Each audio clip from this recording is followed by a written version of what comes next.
The Jeffrey Epstein files do more than catalog crimes, they expose a pathology. Page after page, testimony after testimony, a pattern emerges that is not merely about one man's depravity, but about a broader culture of entitlement, protection, and silence that allowed abuse to flourish in plain sight.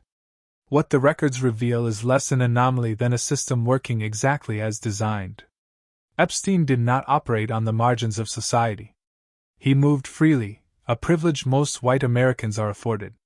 His victims were young, poor, often desperate. His associates were wealthy, powerful, and overwhelmingly white. This contrast is not incidental, it is foundational to how his abuse functioned. The files repeatedly show how proximity to whiteness insulated Epstein and those around him from scrutiny. Law enforcement hesitated. Prosecutors deferred.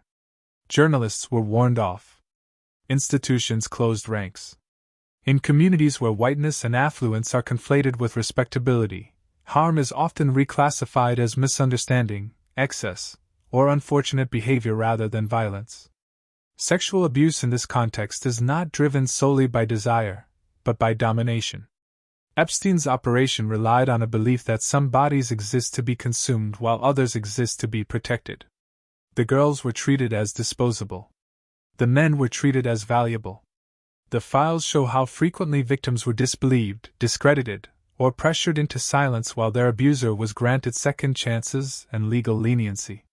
This dynamic reflects a broader pathology within white culture, the idea that power entitles one not only to resources, but to harm others. Rules become flexible. Laws become negotiable. Morality becomes a relative.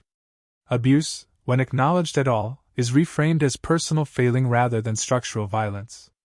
Perhaps most damning is how many white people knew something, yet claimed to know nothing about Epstein and his cohorts when investigations came. The files document drivers, staff, recruiters, lawyers, and social acquaintances who witnessed troubling behavior but deferred responsibility upward. This diffusion of accountability is not accidental, it is how elite networks preserve themselves.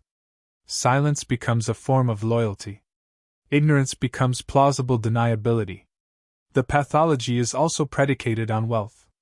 Epstein's victims were disproportionately young women from poor backgrounds, while his protection came from institutions historically structured to serve white power.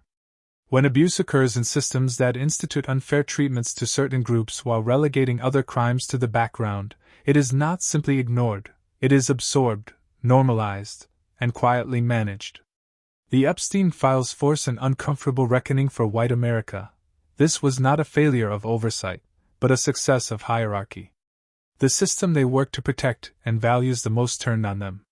That it abused their own daughters was not an accident, but a moral statement of its value of consumption by any means. Until white elite culture confronts its reflexive instinct to shield power, dismiss victims, and confuse status with virtue, Epstein will not be remembered as an exception.